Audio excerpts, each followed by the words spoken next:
Ismael é uma figura importante nas escrituras sagradas, especialmente nas tradições judaica, cristã e islâmica. Sua história é principalmente registrada no Antigo Testamento da Bíblia e no Alcorão. Ele foi o filho primogênito de Abraão e Agar, a serva de Sara, esposa de Abraão. A história de Ismael está profundamente conectada com a promessa divina feita a Abraão, segundo a qual ele seria o pai de uma grande nação. Em Gênesis 12:2, Deus diz a Abraão: "Farei de você um grande povo e o abençoarei. Tornarei famoso o seu nome e você será uma bênção." Nessa declaração, Deus faz uma promessa direta a Abraão, afirmando que ele seria o pai de uma grande nação e que seu nome seria conhecido. Compreender essa promessa é essencial para entender o contexto em que Abraão e Sara viviam e as circunstâncias que levaram ao nascimento de Ismael, uma tentativa de cumprir a promessa divina. Abraão e Sara eram idosos quando receberam a promessa de Deus, o que tornava a concepção de um filho ainda mais improvável. Além disso, Sara era estéril desde a juventude, o que agravava ainda mais a situação. A incapacidade de ter filhos era uma fonte constante de tristeza e desafio para o casal. E a longa espera gerava angústia e incerteza. Em alguns momentos, Abraão e Sara podem ter se questionado se a promessa realmente se cumpriria e como Deus poderia realizar algo que parecia impossível. Diante da demora em conceber, Sara sugeriu a Abraão que ele tomasse Agar como concubina para ter filhos por meio dela. Abraão concordou e Agar engravidou. Na época em que Abraão viveu, por volta do 2º milênio antes de Cristo, as sociedades eram frequentemente nômades, e os laços familiares e casamentos eram extremamente importantes.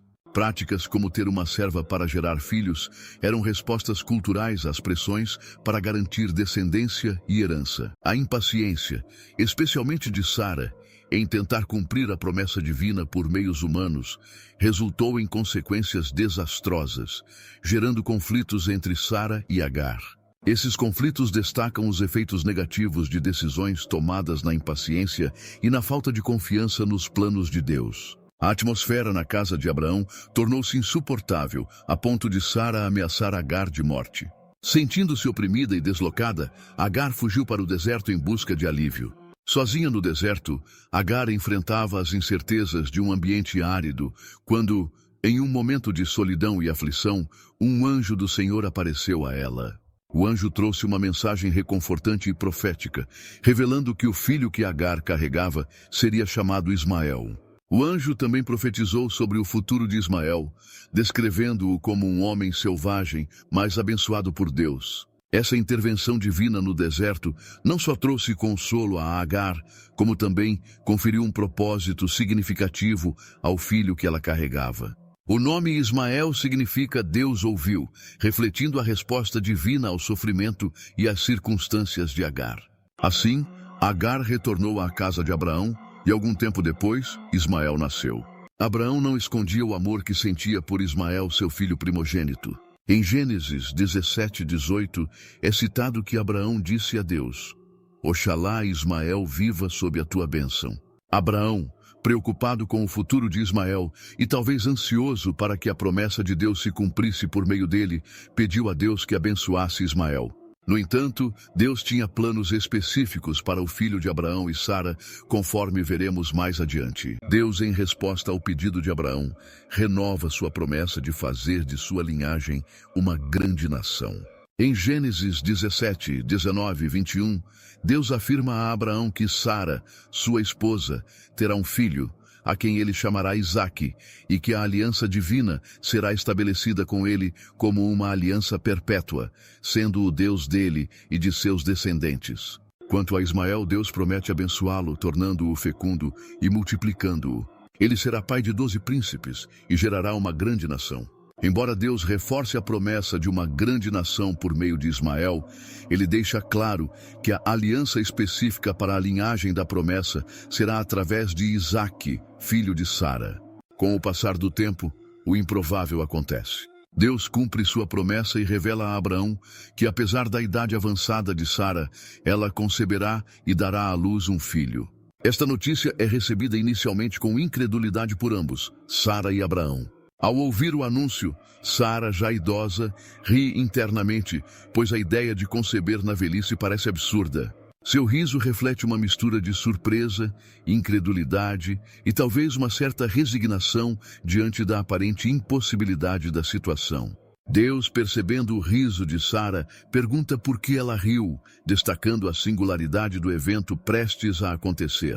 O nascimento de Isaque ocorre exatamente como prometido, e o nome do filho, Isaque, que significa riso, está diretamente ligado ao riso inicial de Sara.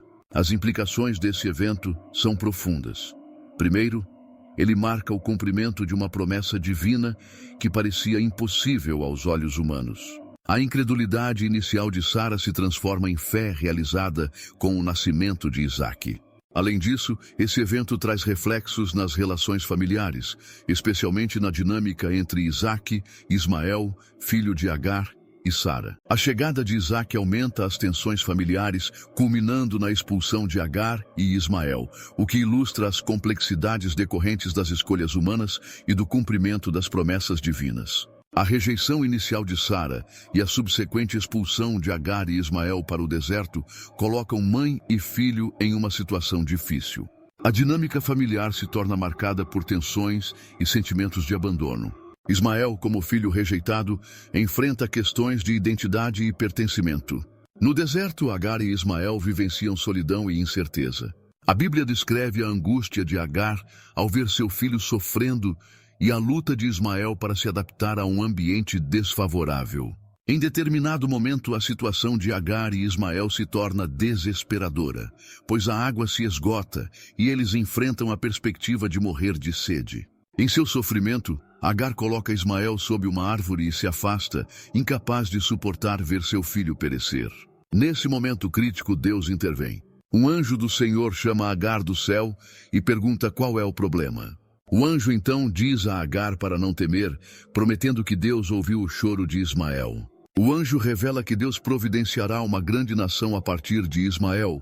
Deus abre os olhos de Agar e ela vê um poço de água nas proximidades.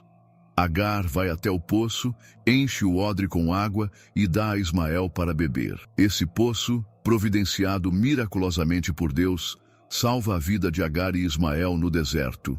Após a intervenção divina que providenciou água, mãe e filho continuam a viver no deserto. Ismael cresceu e se tornou um habilidoso caçador, especialista no uso do arco e flecha. Sua mãe, Agar, providenciou para ele um casamento com uma egípcia. A Bíblia menciona que Ismael teve 12 filhos, que são considerados ancestrais de várias tribos árabes. Em Gênesis, é dito que Deus estava com o menino enquanto ele crescia.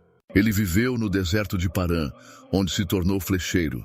Sua mãe escolheu uma esposa para ele na terra do Egito, o que destaca a conexão cultural entre Ismael e a região vizinha. Além disso, a Bíblia também relata que Esaú, filho de Isaque, casou-se com a filha de Ismael.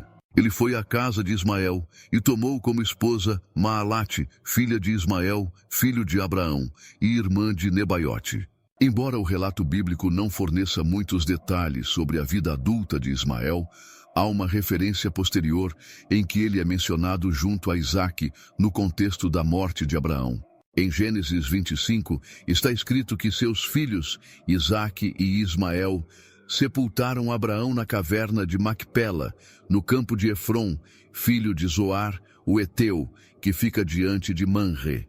Foi ali que Abraão e sua esposa Sara foram sepultados. Essa passagem sugere que, apesar das dificuldades iniciais, Ismael e Isaque, meio-irmãos, se reuniram para sepultar seu pai, Abraão. A Bíblia menciona a morte de Ismael, mas não especifica a causa. Ela diz apenas que Ismael viveu 137 anos, morreu e foi reunido ao seu povo. O termo ismaelita é usado para descrever os descendentes de Ismael, que se tornaram uma grande nação, conforme a promessa feita por Deus a Agar e Abraão. Esses descendentes são frequentemente associados a povos nômades que habitavam as regiões desérticas próximas à Península Arábica. Dessa forma, o nome Ismael não se tornou apenas uma referência a uma linhagem específica, mas também passou a ser um nome relativamente comum e frequentemente mencionado na Bíblia.